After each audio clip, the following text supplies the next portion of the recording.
लड़के वाले हैं, बारात तो लेके जाएंगे। ভাই টাকা আর নামের পাশে মিলিয়ন খানেক ফলোয়ার্স থাকলে মানুষ যে নিজেকে কি না কি ভেবে নেয় তার জলজান্ত উদাহরণ হচ্ছে মিথি অফিসিয়াল। ভাই যেই নাকি রোস্ট করবে তাকেই নাকি স্ট্রাইক মারবে, যখন তুমি কাউকে খেতে দিতে পারবে না, কারোর পেটের ভাত কিনে নেওয়ার অধিকার তোমার নেই। ভিগো থেকে উঠে আসা সস্তা তারা अब तू गया बेटा। लड़के वाले हैं, बारात तो लेके जाएंगे। लो चली मैं मेरे भाई की बारात लेके, लो चली मैं।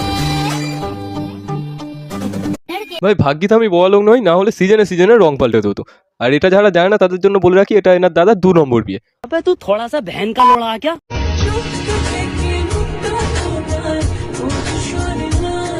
আচ্ছা মিতি দিদি ভাই, তোমার আগের বৌদিটার সাথে তো তোমার খুবই ভালো বন্ডিং ছিল, তাহলে সে এমন কি করে ফেললো যার জন্য সে ঘর শত্রু বিভীষণ হয়ে উঠলো? আর মিতি দিদি ভাইয়ের মায়ের কথা অনুযায়ী এই 2 নম্বর বিয়েটা ওনার ছেলেকে খুব জোর জবরদস্তি বুঝিয়ে দেওয়া হচ্ছে, বাট বরের মুখটা দেখে মনে হচ্ছে ওনার আগের স্ত্রীটা থাকার আগে থেকে ওনার আর একটা বিয়ে করার ইচ্ছে হচ্ছিল।